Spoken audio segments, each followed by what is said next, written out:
천지 만물들이 주 예수 다시 오심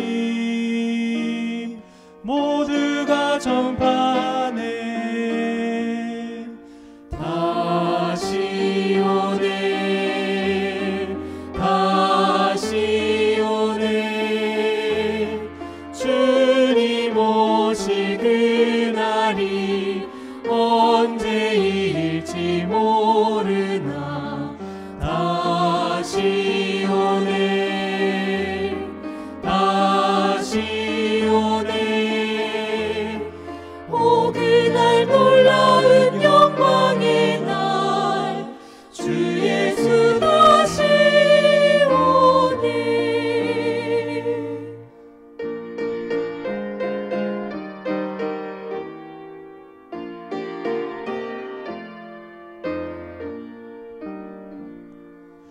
마침내 주 앞에서 슬픔은 사라지고 면류관 받았으리 주 예수 다시 오네 다시 오네 다시 오네. 주님 오실 그날이 언제일지 모르나 다시 오네 다시 오네. 오 그날 놀라운 영광의 날 주 예수 다시 오네.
사랑과 자비 하나님 아버지, 모든 성도들이 기쁜 마음으로 주의 전에 모여 주님께 목청껏 찬양과 간절한 기도와 경건한 마음으로 예배를 드려본 적이 얼마나 오래되었는지요. 고작 한두 달 지나면 끝나겠지 하는 팬데믹 사태가 10개월이 지나고 날로 악화되어 앞으로도 얼마나 많은 기간을 가족 단위로 생동감 없는 답답한 예배를 계속해야 하는지 예측할 수 없는 불확실한 세상 속에 살고 있습니다. 과거 2600년 전경에 하나님께서 다니엘 선지자를 통해 주신 세상 역사의 예언을 각 시대 사람들은 무시하고 외면하였지만 오늘날 세상을 살아가는 많은 사람들은 세상 역사가 예언대로 적중하여 머지않아 예수님께서 재림하실 마지막 때를 살고 있음을 실감하고 있습니다.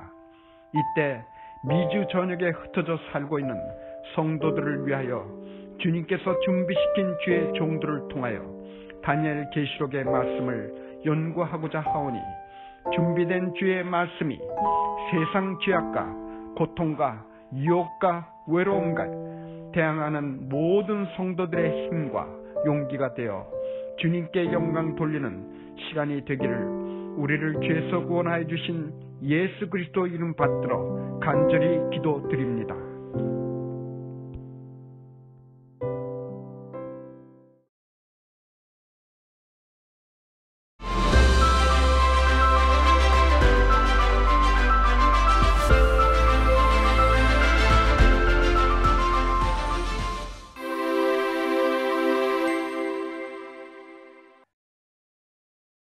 건강기별을 통한 복음 그 두 번째 시간입니다. 새로 배운 것, 내가 실천할 것, 그리고 이웃에게 나눌 것을 염두에 두시면서 두 번째 강의를 들으시기를 바랍니다. 두 번째 강의의 주제는 만병의 근원, 몸속의 불이라는 주제입니다. 무엇이 몸속의 불일까요? 이 화면을 통해서 보시면 타임 매거진에서 The Secret Killer, 비밀스러운 살해범, 이것이 무엇일까요? 한자로 보면은 불화자가 두 개가 있는 것이 이제 염증인데요. 우리 몸속에 염증이 생기는 것을 한번 살펴보겠습니다. 관절염, 몸속의 불입니다. 그리고 통풍, 굉장히 심한 몸속의 불입니다. 바람만 스쳐 지나가도 매우 아프다는 통풍입니다. 통풍의 주 원인은 술과 쇠고기입니다. 그리고 여기 보면 굉장히 애석한 내시경 사진이 있는데요. 바로 초등학교 6학년 어린이의 다발성 위궤양입니다. 이것도 어린아이가 너무나 스트레스를 많이 받아서 그 위궤양이 생길 정도로 몸속에 불이 일어난 것입니다. 그리고 이 아래 사진들의 공통점이 무엇입니까? 모두 화를 내고 있는 모습이죠. 여러분들과 제가 화를 내는 순간 우리 위의 벽은 얼굴 색깔과 똑같아집니다. 매우 빨개지면서 염증이 생기는데요. 이것이 계속 지속되면은 출혈까지 생기는 몸속에 불의 현상이 일어납니다. 그리고 붉은 고기가 심장병에 좋지 않다고 해서 하얀 고기, 흰 고기를 이렇게 양념을 진하게 해서 먹는 경향이 있는데 이게 닭불고기입니다.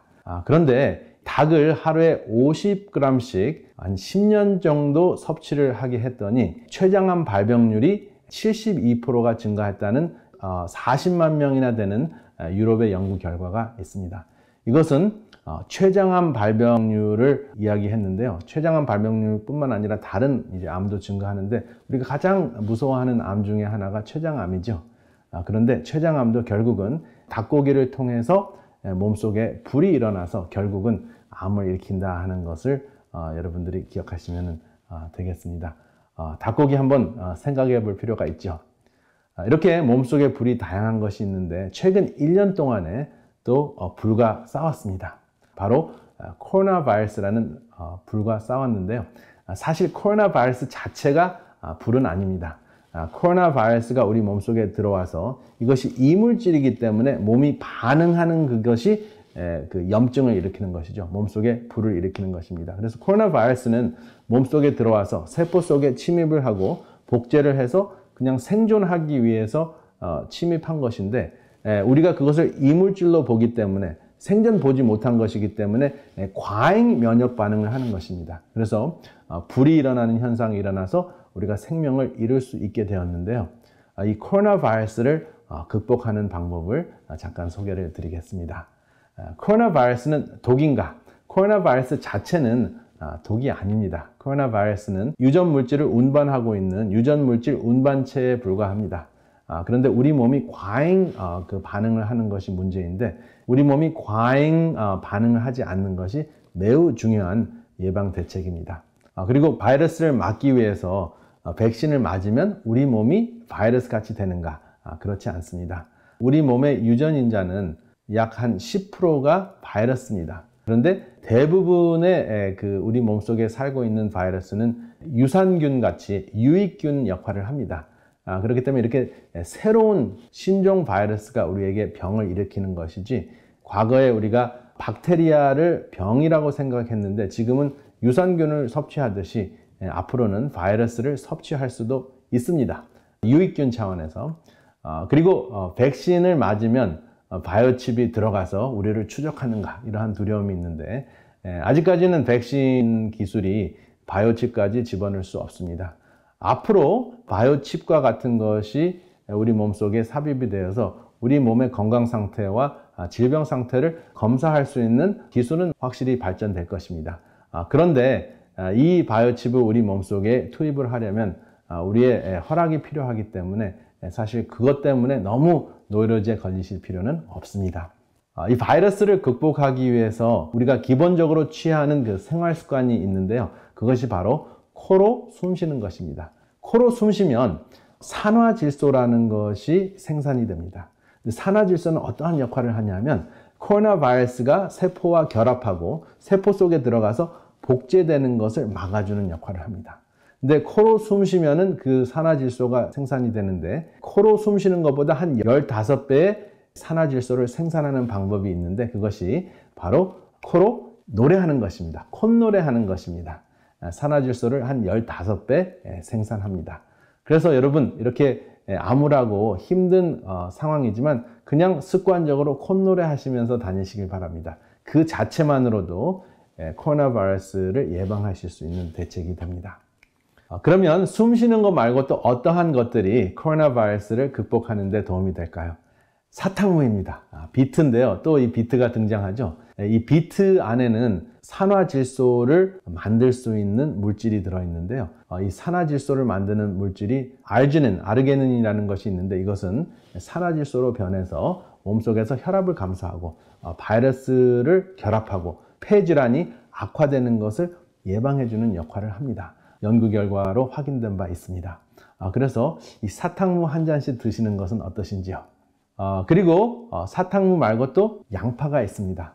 양파 100g 정도를 섭취하면은 실제적으로 혈압도 감소하고 당 수치도 내릴 수도 있고, 그리고 퀘르세틴이라는 그 항산화 물질 때문에 우리의 몸을 보호하며 가장 중요한 것은 혈액 속의 혈전을 막아줄 수 있습니다. 혈전을 막아주는 것이 바로 이 염증을 감소하는 것과 같은 현상인데요. 이러한 그 양파를 섭취하게 되면 코로나 바이러스 때문에 생기는 혈관 속의 혈전을 막아주는 그러한 역할을 하게 됩니다. 그래서 뇌혈관에서 생기는 혈전을 막아주면 뇌졸중을 예방할 수 있고, 또 심장혈관에서 생기는 혈전을 막아주면 심장마비를 예방할 수 있겠죠. 그리고 손가락, 발가락에서 혈전이 생기는 것을 막아주면 손가락, 발가락의 궤저 현상, 썩어 들어가는 현상을 막아줄 수 있습니다. 그런데 이렇게 100g이 되는 양파는 다양하게 섭취할 수 있지만 어떻게 드시는 것이 한 가족이 같이 드실 수 있을까요? 이렇게 과카몰리를 만드시는 것이 굉장히 효과적일 것 같습니다. 당분간은 그릇을 따로따로 사용하는 것이 좋습니다. 이 과카몰리 속에 양파와 마늘을 이제 다져 넣으셔서 이렇게 맛있는 과카몰리를 한번 만들어 보시기 바랍니다. 그리고 기본적으로 코로나 바이러스를 예방하는 데 필요한 비타민이 비타민 C인데요. 여러분들이 섭취하실 수 있는 무지개 빛깔 음식 중에서 가장 비타민 C가 많이 함유되어 있는 것이 무엇일까요? 바로 피망입니다. 붉은 피망이 초록색 피망보다 훨씬 더 많고, 그리고 피망이 오렌지나 레몬보다 비타민 C가 더 많이 들어 있습니다. 그래서 과일이나 채소를 통해서 비타민 C를 섭취하시면은 알약으로 비타민 C를 섭취하셨을 때 생기는 신장, 콩팥에서 생기는 신장 결석 혹은 요로 결석을 예방하실 수가 있으십니다. 그러면 또 하나 질문을 드리겠습니다. 여러분, 조선의 최장수왕이 누구죠? 바로 영조왕입니다. 83세까지 사셨는데요. 이분은 탕평책으로 유명하십니다. 대소신료들이 굉장히 뛰어난 사람들이 많았는데 서로 싸우느라고 나라를 잘 돌볼 수가 없었습니다. 그래서 탕평책이라는 그 정책을 쓰면서 이렇게 탕평채라는 음식을 소개했습니다. 당신들은 굉장히 중요한 인재인데 이렇게 골고루 균형진 그 나라의 공헌을 하면 어떻겠느냐 하고 호소를 하시면서 탕평채를 먹였다고 합니다. 영조왕은 절제, 소식, 운동을 통해서 건강에 있어서 우리에게 굉장히 좋은 귀감이 되는 왕이었습니다.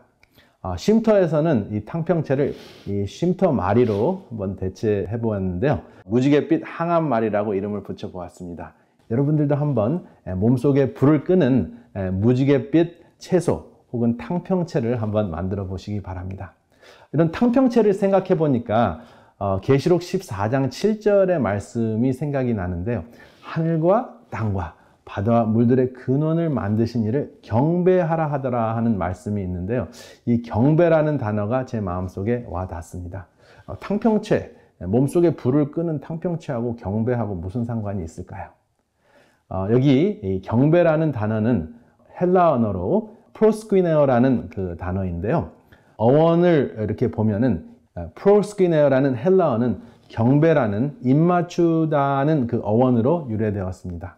입맞추는 것은 개나 신하가 주인의 손에 입을 맞추는 것을 의미합니다. 주인이라고 인정을 하는 것이죠. 그래서 우리가 하나님이 만들어주신 무지갯빛 음식을 먹을 때 창조주를 인정하고 경배하는 것입니다. 여러분, 피가 뚝뚝 떨어지는 그 스테이크나 육식을 먹을 때는 이러한 경배를 하기가 매우 힘듭니다. 그래서 하나님께서 직접 빛을 통해서 만들어주신 무지갯빛깔 음식, 이 음식을 통해서 식탁에서의 경배는 어떠신지요? 이러한 것들을 여러분들이 숙론하시면서 영육 간의 강건함을 누리시는 여러분들이 되시기를 이 시간에 간절히 바랍니다. 감사합니다.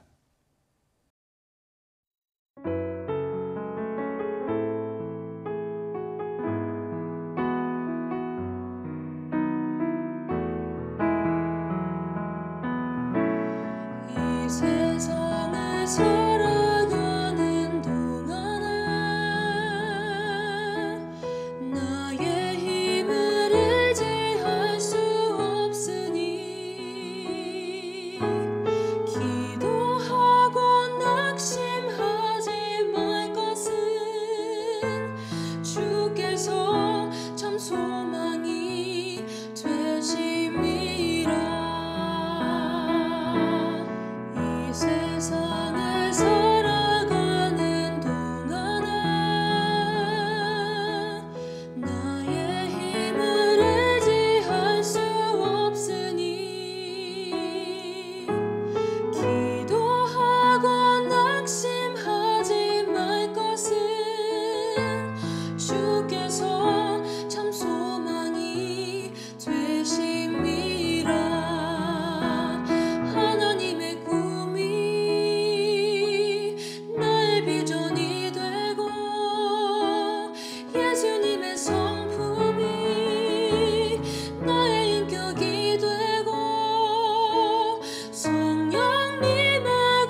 성품이 나의 인격이 되고 성령님의 권능이 나의 능력이 되길 원하고 바라고 기도합니다.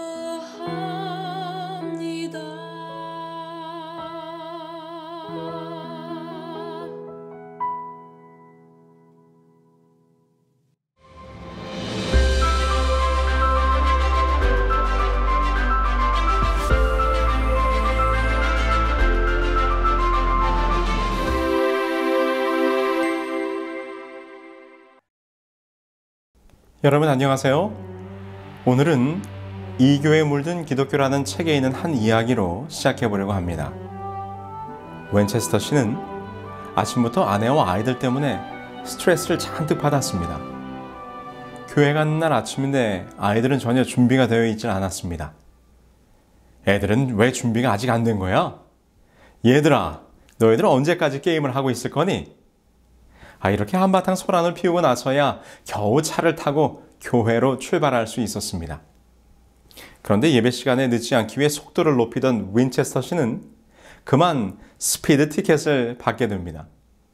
교회 가는 하이웨이에서 티켓을 받은 것이 벌써 한두 번이 아닙니다. 가까스로 시간에 맞춰 교회에 도착한 후 흥분되고 속상한 마음을 겨우 가라앉히며 자리에 앉았을 때 그는 이런 생각을 하게 됩니다. 불과 1시간 전까지만 해도 불신자처럼 행동했던 내가 지금은 왜 이렇게 단정하게 빼입고 앉아서 좋은 그리스도인인 양 행사하고 있을까? 오늘 아침에 우리처럼 한바탕 했던 가엾은 가족이 얼마나 많았을까? 그런데 우리는 다 하나님께 잘 보이려고 이러고 있겠지? 그때 그는 목사님이 오른손으로 성경을 번쩍 들고 주먹으로 강대상을 치며 하는 말씀을 듣습니다. 우리 교회는 오직 이 성경대로만 모든 것을 합니다. 모든 것을 성경대로. 이것은 하나님의 말씀입니다. 이것을 떠나서는 한 발자국도 나아갈 수 없습니다. 단 1mm도 못 갑니다. 목사님의 이 말씀을 듣는 순간 갑자기 그의 뇌리에 또 다른 생각이 스쳐 지나갑니다. 그리스도인이 정장하고 교회에 가야 한다는 말을 성서에서 읽어본 적이 없는데 이게 정말 성서대로 한다는 건가? 이렇게 딱딱한 의자에 앉아서 45분 동안 셀 수 없이 많은 사람들의 뒤통수를 바라보고 있는 것이 성서대로 한다는 말인가? 일주일에 2번, 그것도 몇 시간만 사용하는 이 건물을 유지하려고 우리는 왜 그토록 많은 돈을 쏟아 부어야 하는가? 목사님이 설교할 때 교인 반 이상이 졸고 앉아있는 이 예배라는 것이 과연 성서적인가? 이 교회에 물든 기독교. 이 책은 방금 제가 들려드린 윈체스터 씨의 질문으로 시작됩니다. 오늘 우리가 교회에서 하고 있는 많은 것들이 정말 성서적인 것인가? 이 질문에 우리는 예라고 선뜻 대답하지는 못할 것입니다. 오늘날 교회에서 행해지는 많은 모습들이 일일이 성경에 설명되어 있거나 언급되어진 것은 아니기 때문입니다. 물론 우리는 이러한 것들을 교회의 역사나 전통, 그리고 각 지역의 문화와 관습에 따라 저마다의 지역 교회의 모습으로 자리 잡아왔다고 설명할 수는 있을 것입니다. 그런데 놀랍게도, 너무나도 놀랍게도 성경의 진리와 그 근간을 뒤흔들어버린 진리의 왜곡이 이 교회의 역사 속에서 벌어졌다는 사실을 알고 있는 그리스도인들이 많지 않습니다. 오늘 저는 여러분들과 함께 이 주제를 나누기 위하여 다니엘서 7장으로 가보려고 합니다. 다니엘서 7장 25절에 이렇게 예언되어 있습니다. 그가 장차 지극히 높으신 이를 말로 대적하며 또 지극히 높으신 이의 성도를 괴롭게 할 것이며 그가 또 때와 법을 고치고자 할 것이며 여기에 그라고 표현된 한 존재가 등장하는데 다니엘서 7장 8절을 보시면 이는 작은 뿔이라는 존재임을 알 수 있습니다. 이 작은 뿔이 어떤 일을 하게 될 것인가 하면 말로 지극히 높으신 이를 대적하고 그의 성도들을 괴롭게 할 것이며 또 때와 법을 고치고자 할 것이라고 예언하고 있습니다. 때와 법을 고친다. 여러분, 성경에 기록된 법에는 무엇이 있습니까? 그렇습니다. 하나님께서 친히 우리에게 그의 손으로 기록하여 주신 십계명이 있습니다. 예수님께서 그의 산상설교에서 이 율법에 대하여 이렇게 말씀하셨습니다. 내가 율법이나 선지자를 폐하러 온 줄로 생각하지 말라. 폐하러 온 것이 아니요 완전하게 하려 함이라. 진실로 너희에게 이르노니 천지가 없어지기 전에는 율법의 1.1획도 결코 없어지지 아니하고 다 이루리라. 하나님께서 주신 법은 절대로 폐지되거나 변경될 것이 아닙니다. 주님께서는 이것의 1.1획도 결코 없어지지 아니할 것이라고 분명히 말씀하셨습니다. 그런데 지금 다니엘 7장에 예언되어진 한 존재는 그 법을 고치고자 할 것이라는 것입니다. 이것에 대하여 다니엘은 8장에서 이렇게 부연하여 설명합니다. 그의 악으로 말미암아 백성이 매일 드리는 제사가 넘긴 바 되었고 그것이 또 진리를 땅에 던지며 자의로 행하여 형통하였더라. 여기에서도 기록하기를 그가 진리를 땅에 던져버릴 것이라 예언합니다. 여러분, 이것은 어느 지역에서는 교회에서 예배 후에 파트락을 꼭 하지만 어떤 지역에서는 파트락을 하지 않는다와 같은 그런 단순한 이야기가 아닙니다. 하나님의 법을, 하나님의 진리를 완전히 바꾸어 왜곡하고 변경하여 진리를 잃어버리게 만들 것이라는 무서운 예언이 담겨 있는 것입니다. 아주 심각한 문제입니다. 우리의 신앙의 방향을 완전히 바꾸어 버릴 수 있는 문제입니다. 자, 그렇다면 과연 다니엘서 7장과 8장에 예언되어 있는 하나님의 법이 변경되고 진리가 땅에 던져지게 되는 이 예언은 이루어졌을까요? 그렇다면 그는 누구이며 그 일이 어떻게 우리 교회의 역사 가운데서 자행되었는지 함께 살펴보고자 합니다. 우리는 이 작은 뿔의 존재가 무엇인지를 알아보기 위해서 다니엘 7장의 예언들을 차근히 살펴보아야 합니다. 그래야 이 작은 뿔이 언제 어떠한 배경에서 어떠한 모습으로 역사에 등장할 것인지를 분명히 추적할 수 있기 때문입니다. 다니엘서 7장은 다음과 같이 시작합니다. 하늘에 내 바람이 큰 바다로 몰려 불더니 큰 짐승 넷이 바다에서 나왔는데 그 모양이 각각 다르더라. 이곳에는 선지자 다니엘이 받은 한 꿈과 환상에 대한 이야기가 기록되어 있습니다. 그런데 그 꿈 속에 어떤 장면이 펼쳐졌는고 하니 내 바람이 바다에서 불어오는데 그때 큰 짐승 4마리가 바다에서 올라오더라는 것입니다. 그런데 그 짐승들이 서로 다른 모습으로 등장합니다. 다니엘 7장 4절에 보면 첫째는 사자와 같다고 말하고 있고 5절에 기록하기를 둘째는 곰과 같다고 합니다.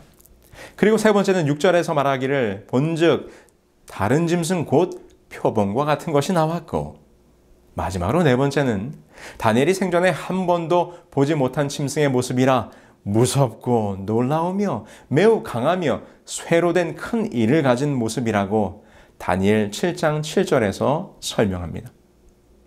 과연 이 4마리의 짐승들이 출현하는 것은 무엇이고 이것이 오늘 우리가 찾고자 하는 작은 뿔과 어떻게 연결이 되는 것일까요?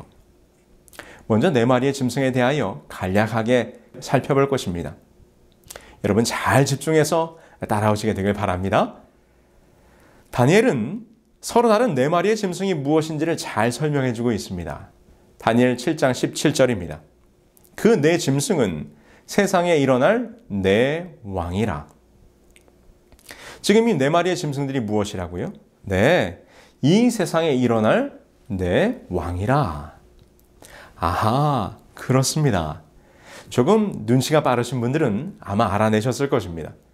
지금 다니엘서 7장에 기록된 다니엘의 환상과 우리가 이미 공부했던 다니엘서 2장의 느부갓네살 왕의 꿈이 연관성이 있다는 것을요. 무엇입니까?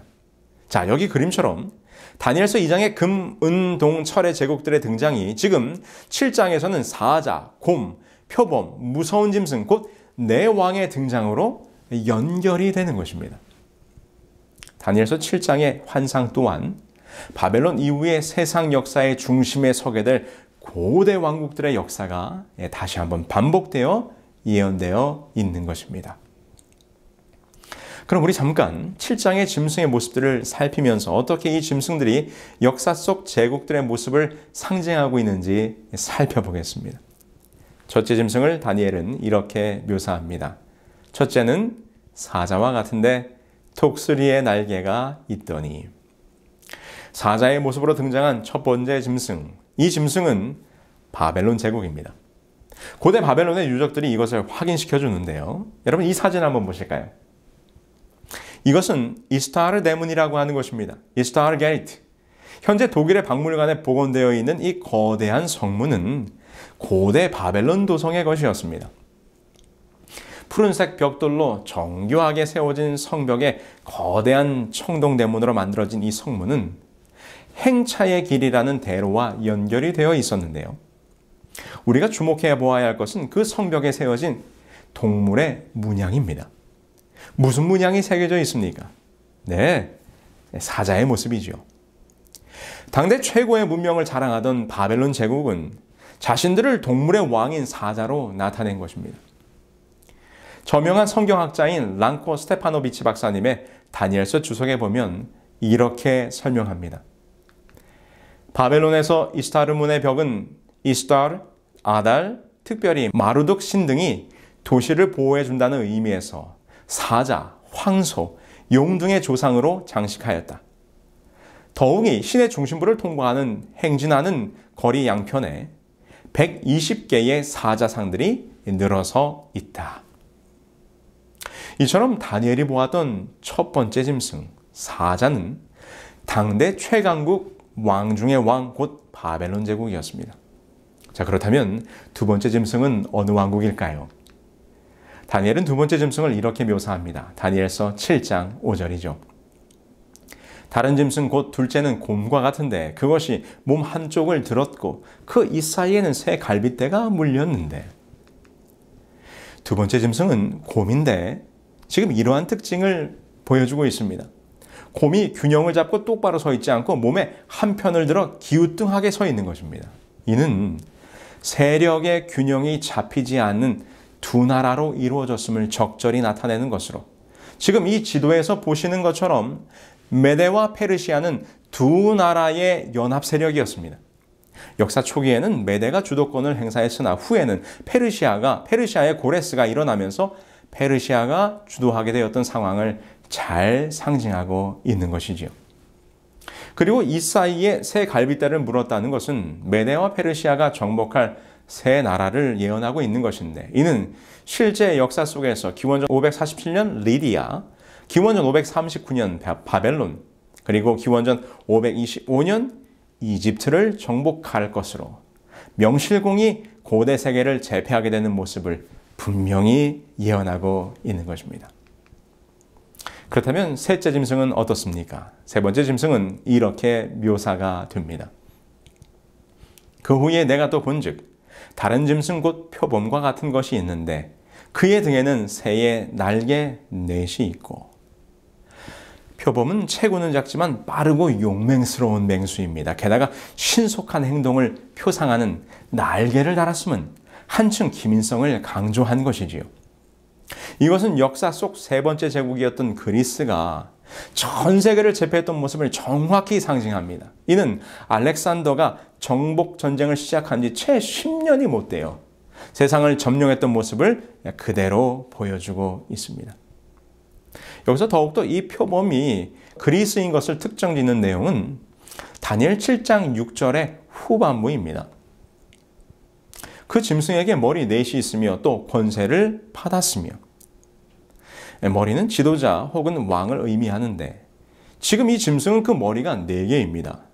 그런데 그리스의 역사를 보면 이 일은 알렉산더의 죽음 이후에 벌어지는 국면을 예언한 것으로 4명의 장군 카산더, 셀주쿠스, 리스마쿠스, 프톨레미가 각각 나라를 분할하여 다스리게 되므로 이 예언이 정확히 성취되게 됩니다.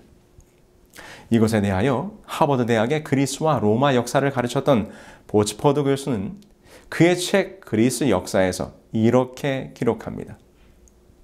기원전 301년에 있었던 입수스 전쟁은 알렉산더의 제국이 로마의 세력에 들어가기까지 그 제국의 역사를 결정지은 곳으로 고대에 있어서 가장 중요한 전쟁들 가운데 하나였다. 승리자들은 더 이상 일개의 장군으로서가 아니라 왕들로서 제국을 자기들끼리 나누어 가졌다. 여러분 어떻습니까? 지금 다니엘서 7장의 짐승의 출현으로 표상된 모든 예언들이 역사 속에서 정확히 성취되고 있는 모습을 우리는 다시 한번 확인하고 있는 것입니다. 자, 그럼 마지막 짐승입니다. 네 번째 짐승은 우리가 아는 어떤 짐승의 모습으로 특정 지어지질 않았습니다. 그저 강철로 된 이가 있고 무섭고 강한 짐승입니다. 이 짐승에 대하여 다니엘이 친히 설명하기를 이렇게 말합니다. 넷째 짐승은 곧 땅의 넷째 나라인데 이는 다른 나라들과는 달라서 온 천하를 삼키고 밟아 부서뜨릴 것이며.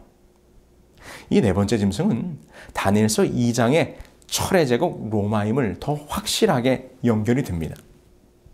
강철로 된 이빨로 모든 것을 밟아 부서뜨렸던 철의 제국 로마.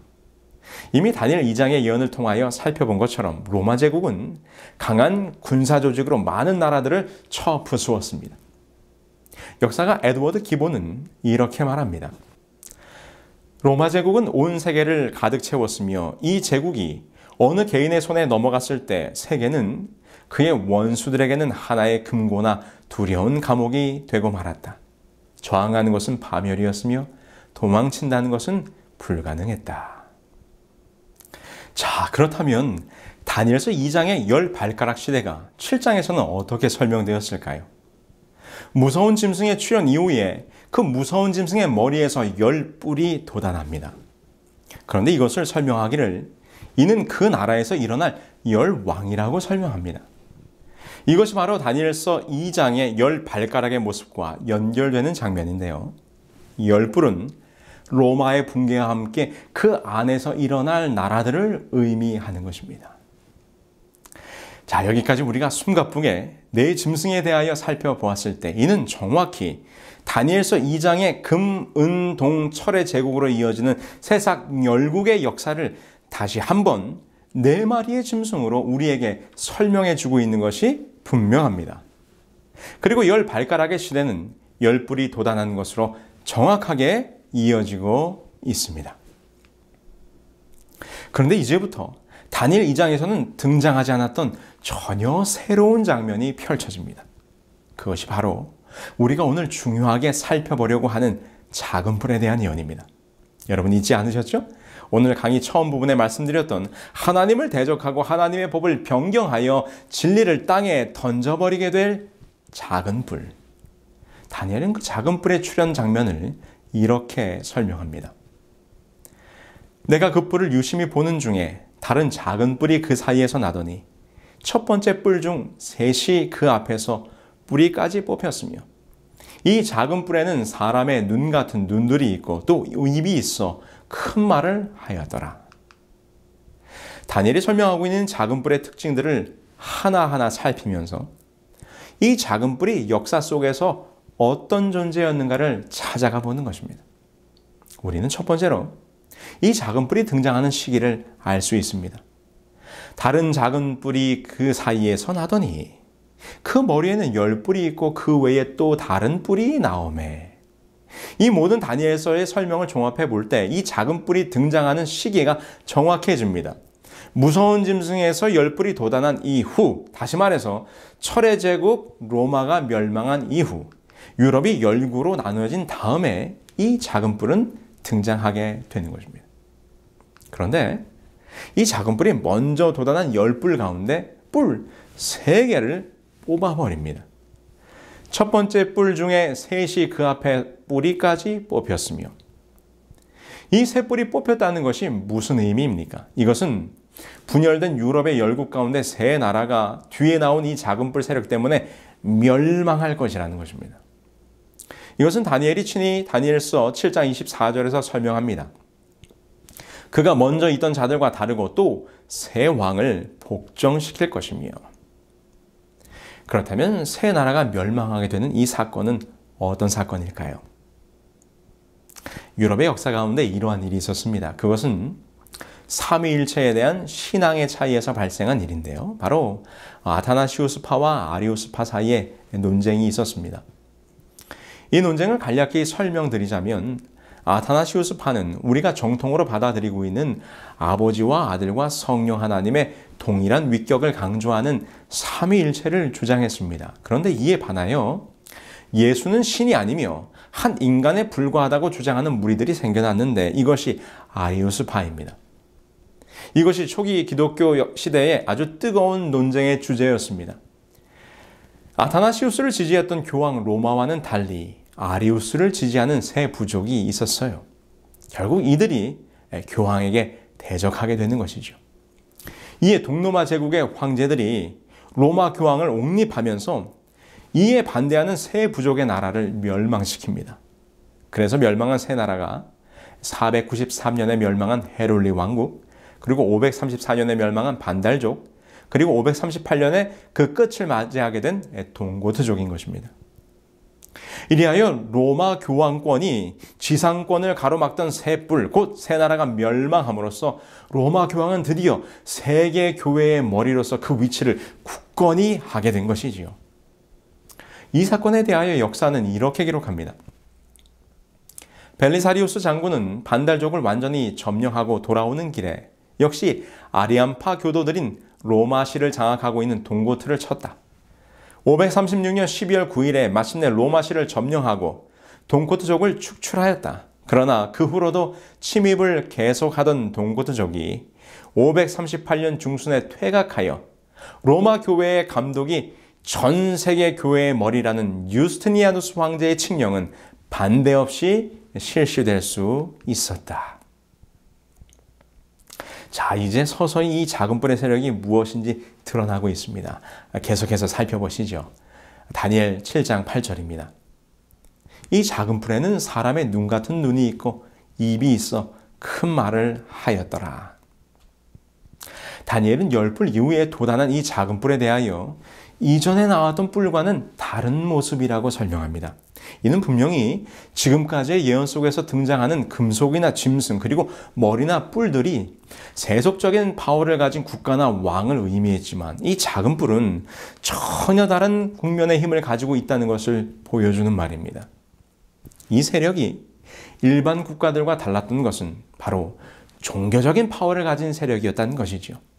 자, 그 특징을 보실까요? 눈이 있고 입이 있어 말을 합니다. 이것이 무엇인가? 여기 가톨릭에도 복음이 있는가라는 책의 설명을 한번 보실까요?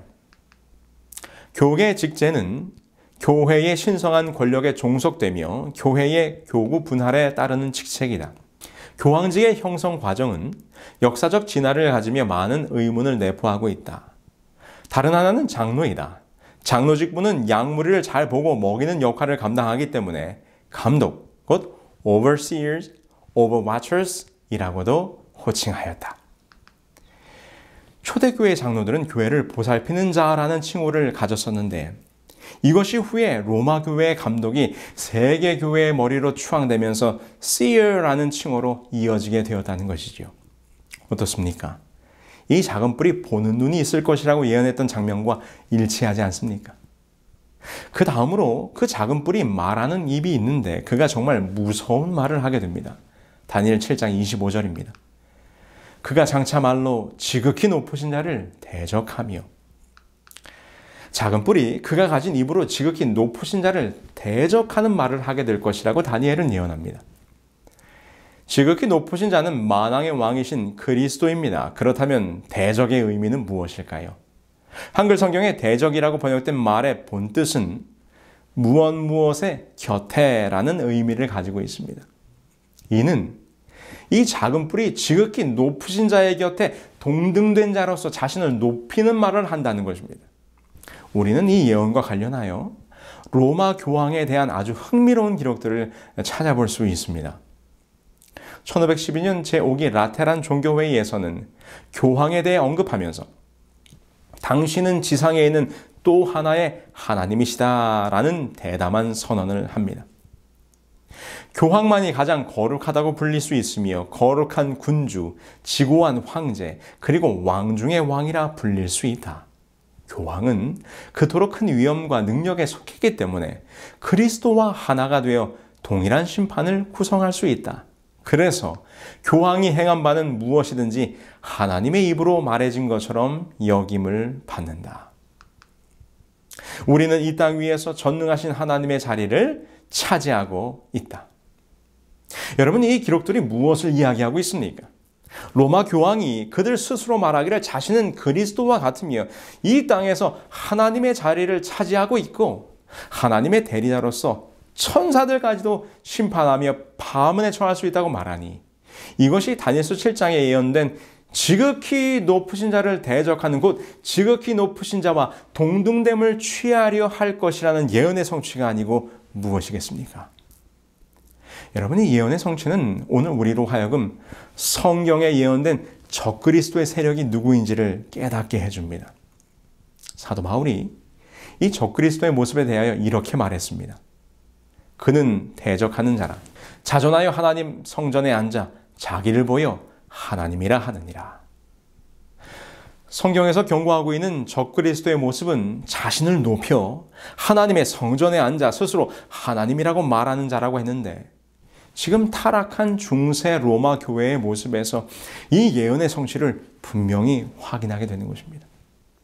이는 참으로 안타까운 우리 기독교의 역사입니다. 하나님이 세우신 교회일지라도 그 교회가 말씀에서 진리에서 떠나게 될 때 어떠한 모습으로 변질되고 타락하게 되는지를 보여주는 매우 두려운 장면입니다. 여러분, 사실 성경에서 예언하고 있는 적그리스도의 세력을 중세 로마 교황으로 지적하는 것은 저의 개인적인 사견이 아닙니다. 이것은 종교개혁 당시 수많은 종교개혁가들에 의해서 이미 설명되어진 부분이죠. 마르틴 루터는 이렇게 말했습니다.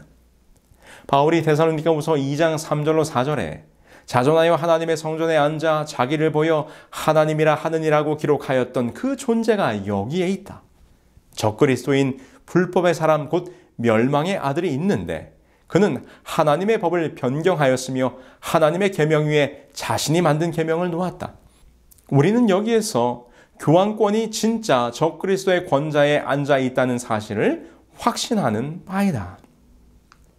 스코틀랜드의 종교개혁자였던 존 낙스도 말하기를 수세대에 걸쳐서 교회 위에 군림해온 교황권이 바로 바울이 말한 적그리스도요 멸망의 아들이다.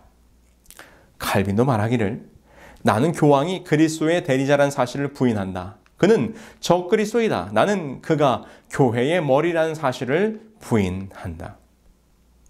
여러분, 우리는 지금 전혀 새로운 것들을 이야기하는 것이 아닙니다. 기독교 역사 가운데서 분명히 존재했고 또 검증되었던 역사적 사실들을 언급하고 있는 것이지요. 다니엘서 7장의 이 작은 뿔이 어떠한 세력이었는지 점점 더 분명해지고 있지 않습니까? 자, 이제 몇 가지 특징들을 더 살펴봅시다.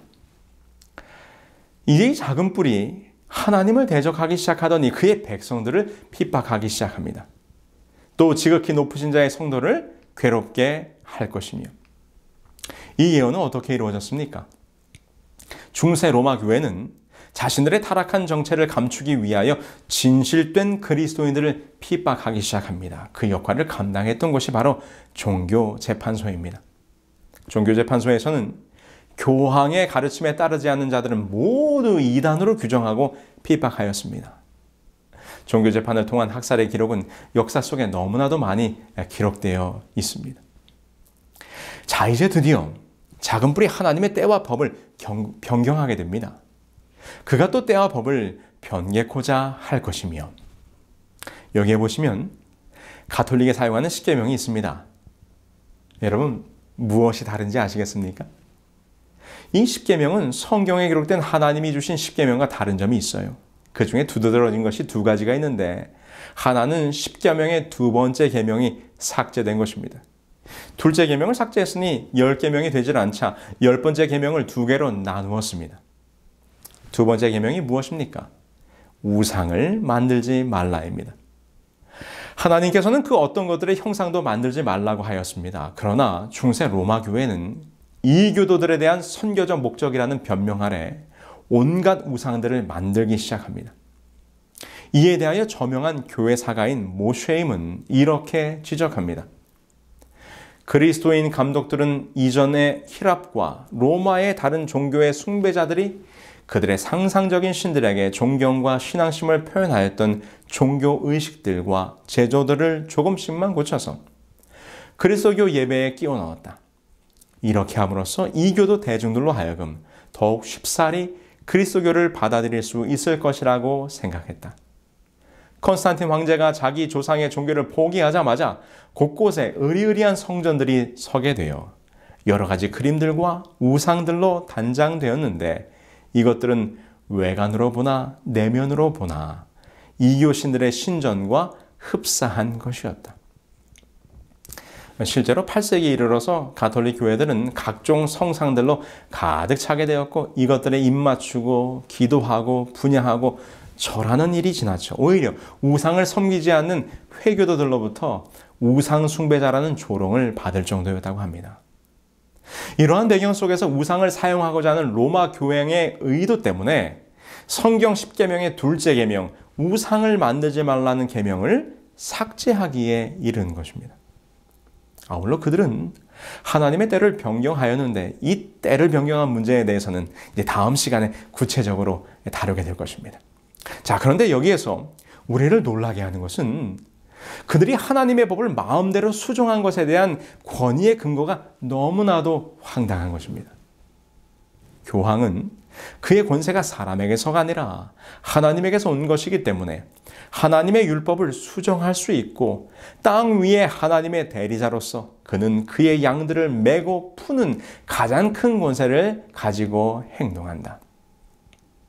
율법의 1점 위력도 결코 없어지지 아니하고 다 이룰 것이라고 말씀하셨던 예수님의 말씀을 생각해 볼 때 하나님의 진리를 왜곡하던 적그리스도의 모습이 너무나도 두려운 것입니다. 이제 마지막으로 이 작은 뿔이 성소를 허무는 장면을 보게 될 것입니다. 다니엘 8장 11절로 12절입니다. 그에게 매일 드리는 제사를 제하여 버렸고 성소를 헐었으며 로마 교황은 이제 본격적으로 우리의 구원의 길인 성소를 허물게 됩니다. 여러분, 우리의 대제사장은 누구이십니까? 우리를 죄에서 중보해 주실 수 있는 분은 오직 흠 없으신 예수 그리스도뿐이시지요. 그래서 히브리서는 이렇게 기록합니다. 우리에게 있는 대제사장은 우리의 연약함을 동정하지 못하실 리가 아니요 모든 일에 우리와 똑같이 시험을 받으시니로되 죄는 없으시니라. 그런데 여러분, 교황은 이것을 교황 무류설로 대치합니다. 다시 말해서 교황 자신이 아무런 죄가 없다는 것입니다. 이것은 1870년 제1차 바티칸 공회의에서 결정된 교리로 선포되었습니다. 교황이 모든 그리스도인의 목자요 스승으로서의 그의 직무를 수행하면서 그의 사도적 권위로 전체 교회에서 견지되어야 할 신앙과 도덕에 관한 교의를 결정할 때 그는 성 베드로를 통하여 약속된 하느님의 도우심에 의하여 무류성을 소유한다. 뿐만 아니라 우리의 죄를 사해주는 분은 오직 예수 그리스도뿐이시죠. 오직 예수님만이 십자가에서 흘리신 당신의 피로 우리의 죄를 사하여 주실 수 있습니다. 요한이 이렇게 기록했어요.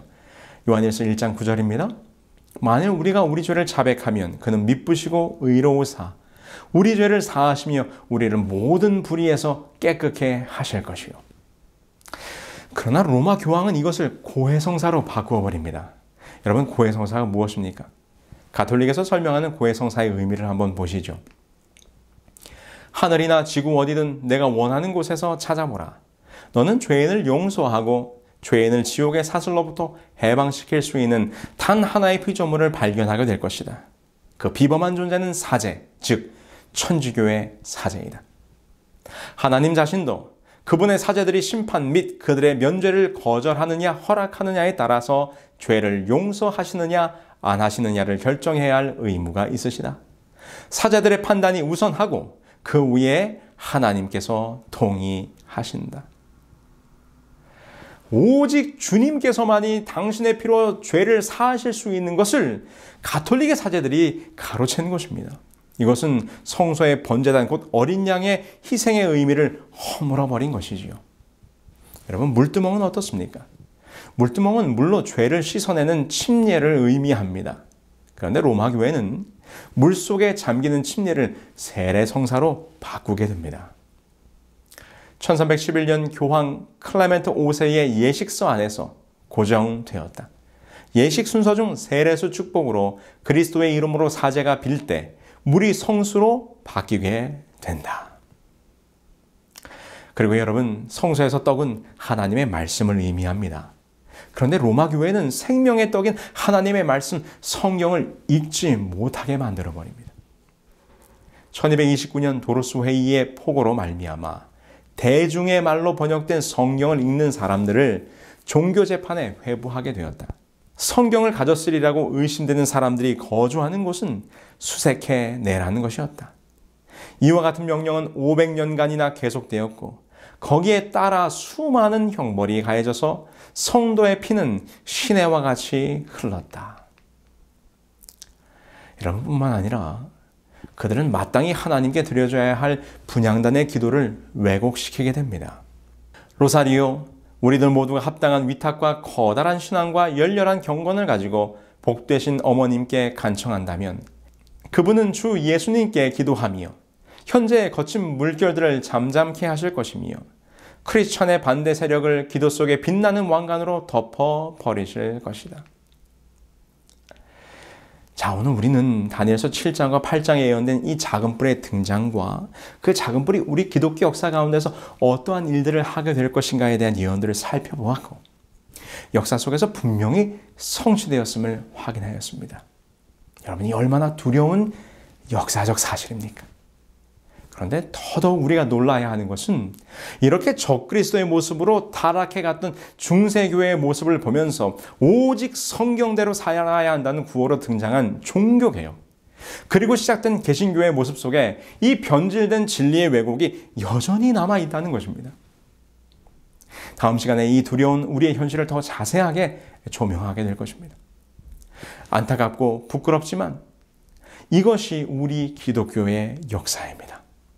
우리는 이러한 교회의 타락을 보면서 역사의 교훈을 삼고 정말 성경의 가르침이 무엇인가를 분명하고 똑똑히 살펴보아야 할 것입니다. 제가 세미나리에서 공부하고 있을 때 일입니다. 어느 학기인가 구원론에 대한 수업을 공부하게 되었습니다. 그 수업의 모든 내용은 처음부터 끝까지 우리의 구원 되신 예수 그리스도가 누구이신가? 그분의 신성과 인성, 그리고 어떻게 오직 그분만이 우리의 구원이 되시는가에 대한 내용을 다루고 있었습니다. 우리의 구원은 처음부터 끝까지 오직 예수라는 것이 교수님의 중요한 가르침이었습니다. 그런데 그 수업에 한 중년의 흑인 여성분께서 참여하고 계셨습니다. 이분께서 얼마나 수업을 열심히 참여하시는지 거의 매 시간마다 매우 진지한 질문들을 던지시면서 이 교수님과 토론을 하시는 것입니다. 그러던 어느 수업 시간 그녀가 자신의 간증을 잠깐 나누었습니다. 자신은 20년 넘게 가톨릭 신자로 살아왔다는 것입니다. 그런데 지금 돌아보면 가톨릭 신자로 살았던 20년 동안 단 한 번도 예수님을 개인적으로 만난 적이 없었다는 것입니다. 항상 성모 마리아에게 기도하고 자신의 죄의 고백도 사제들에게 했기 때문에 예수님께 직접 나아가 보지를 못했다는 것입니다. 그러면서 그녀가 고백하기를 나는 이제야 예수님을 만났노라고 말씀하시는 것입니다. 여러분, 왜 기독교의 역사 가운데 이러한 참담한 일이 발생했습니까? 우리의 유일한 구원의 길이신 예수 그리스도를 증거해야 할 교회가 타락하여 교황을 그리스도의 자리에 올려놓고 하나님의 말씀과 법을 자기 마음대로 바꾸며 그리스도 앞으로 나아가야 할 구원의 길을 막아버렸습니다. 여러분, 이것은 사단이 원하는 일입니다. 우리의 구원을 회방하기 위한 사단의 무서운 계략입니다. 여러분, 그 어떤 것도 우리를 그리스도에게로 나아가는 것을 막는 것은 오류요 거짓입니다. 오직 주님만이 우리의 진리이시고 우리의 구원이십니다. 오늘 이 시간 이 침례 요한의 외침을 여러분들의 마음속에 새기시기를 간절히 소망합니다. 요한이 예수께서 자기에게 나오심을 보고 이르되 보라, 세상 죄를 지고 가는 하나님의 어린 양이로다.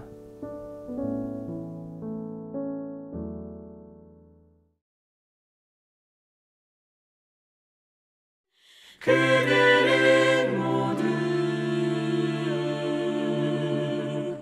주가 필요해 모두 알게 되리 사랑의 주님.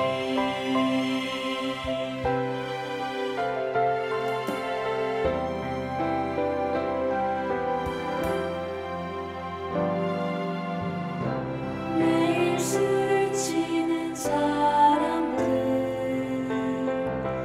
웃음 뒤에 숨겨진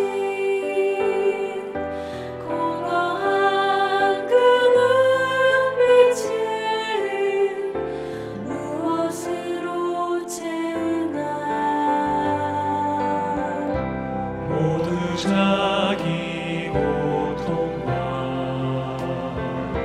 두려움 가득 감춰진 울음소리 주님 들으시네. 그들은 모두 주가 필요해 깨지고 상한 마음 주가 여시네. 그들은 모두 주가 필요해 모두 알게 되리 사랑의 주님. 그들은 모두 주가 필요해 모두 알게 되리 사랑의 주님. 우리들 모두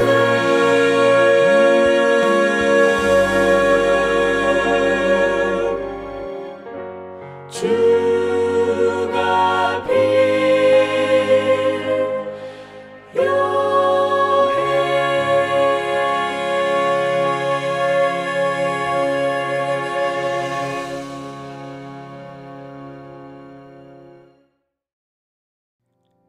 하늘에 계신 저희들의 아버지 하나님, 오직 살아계신 우리 주 예수 그리스도만이 우리 신앙의 참된 진리요 우리의 생명임을 기억하며 우리 주 예수 그리스도만을 바라보며 살기로 저희들 결심했사오니 그 결심이 우리 주님 오시는 그날까지 편치 않을 수 있도록 도와주시옵기를 우리 주 예수 그리스도의 이름으로 기도합니다. 아멘. It is written 성경 예언 세미나에 참여하신 여러분 모두를 환영합니다. 이번 세미나에 참여하시는 분들을 위해 성경 연구 기록되었을 때라는 성경 공부 교재를 무료로 드립니다. 총 25권 한 세트로 되어 있는 이번 성경 공부 교재에는 이번 예언 세미나의 강의 내용이 담겨져 있고 뿐만 아니라 성경의 귀한 진리들이 단순하고 간결하게 잘 정리되어 있습니다. 이번 세미나에 등록하시는 분들에게는 누구에게나 무료로 보내드립니다. 교재 신청 방법은 itiswrittenkorea.com에 들어오셔서 메인 페이지에 세미나 등록하기 버튼을 누르신 후 접수 사항을 기입하여 주시면 여러분이 거주하시는 곳에서 가장 가까운 지역 사이트에서 연락을 드리고 책을 보내드립니다. 말씀의 귀한 진리를 쉽게 공부할 수 있는 성경연구 기록되었으되 교재를 무료로 받으실 수 있는 기회를 놓치지 않으시기 바랍니다. 감사합니다.